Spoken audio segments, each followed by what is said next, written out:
এই শহীদদেরকে যারা ভুলিয়ে দেওয়ার চেষ্টা করবে, এই জুলাইকে যারা ভুলিয়ে দেওয়ার চেষ্টা করবে, এই জুলাইকে যারা ম্লান করার চেষ্টা করবে, এই জুলাইয়ের স্বপ্ন বাস্তবায়নের জন্য যারা বাধা হয়ে দাঁড়াবে, আমি মনে করি এই শতাব্দীর নবম মির্জাফর হিসেবে তারা চিহ্নিত। মাননীয় উপদেষ্টা বৃন্দ, মাননীয় সচিব বৃন্দ, ঢাকা সিটি কর্পোরেশনের প্রশাসক মহোদয় এবং সুধীমণ্ডলী, শহীদ পরিবারের সদস্যবৃন্দ, সাংবাদিক বন্ধুগণ, আসসালামু আলাইকুম। খুব সংক্ষেপে বলবো, যে জাতি তার বীর সন্তানদের মনে রাখে না, সেই জাতি কখনো তার সাফল্যের চূড়ায় আরোহণ করতে পারে না। আমরা যদি আমাদের জাতীয় বীরদেরকে ভুলে যাই, আগামীতে যখন আবার এরকম স্বৈর শাসন চেপে বসবে, তখন জীবন দেওয়ার জন্য আনাস, মুগ্ধ,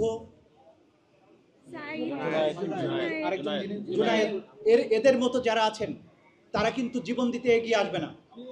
মনে রাখতে হবে, জীবন দেওয়ার জন্য এই জাতির শ্রেষ্ঠ সন্তানদেরকে আমরা উপস্থাপন করেছিলাম। যারা জীবন দিয়েছেন 1400 শহীদ, তারা এই জাতির সবচাইতে মূল্যবান সন্তান ছিল, মূল্যবান উপহার ছিল, সেটা আমরা জাতির কল্যাণে কোরবানি দিয়েছি। এই শহীদদেরকে যারা ভুলিয়ে দেওয়ার চেষ্টা করবে, এই জুলাইকে যারা ভুলিয়ে দেওয়ার চেষ্টা করবে, এই জুলাইকে যারা ম্লান করার চেষ্টা করবে, এই জুলাইয়ের স্বপ্ন বাস্তবায়নের জন্য যারা বাধা হয়ে দাঁড়াবে, আমি মনে করি এই শতাব্দীর নবম মির্জাফর হিসেবে তারা চিহ্নিত। জুলাইয়ের এই স্বপ্ন কোনো দিন ব্যর্থ হতে দেয়া যাবে না। এই সুযোগ শতাব্দীতে একবার আসে। এই অন্ধকার সময়ে রাজনীতিবিদরা ব্যর্থ হয়েছিল, বাংলাদেশের সকল রাজনৈতিক কৌশল ব্যর্থ হয়েছিল। তখন এই মুগ্ধ, আবু সাইদের, আমাদের আসিফ, আমাদের নাহিদ, তারা যদি জীবন দেওয়ার জন্য এগিয়ে না আসতো, এই অন্ধকার সময় আরো এক শতাব্দীতে নাও কাটতে পারত। সুতরাং এই শহীদদেরকে আমরা চিরদিন মনে রাখবো। এই শহীদেরা আমাদের জাতির সর্বোত্তম সম্পদ। তাদের প্রতি জাতির কৃতজ্ঞতা, এটা মনে রাখতে হবে, জাগরুক রাখতে হবে।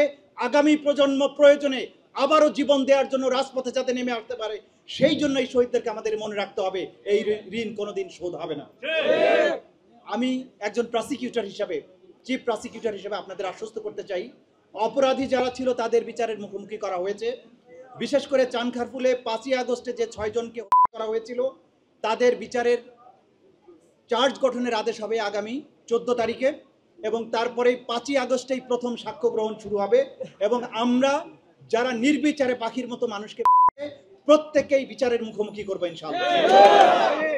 বিচার দৃষ্টান্তমূলক হবে, যাতে কেউ এইভাবে আমাদের সন্তানদের উপরে হাত তোলার দুঃসাহস আগামী এক শতাব্দীতে আর দেখানোর সুযোগ নেই।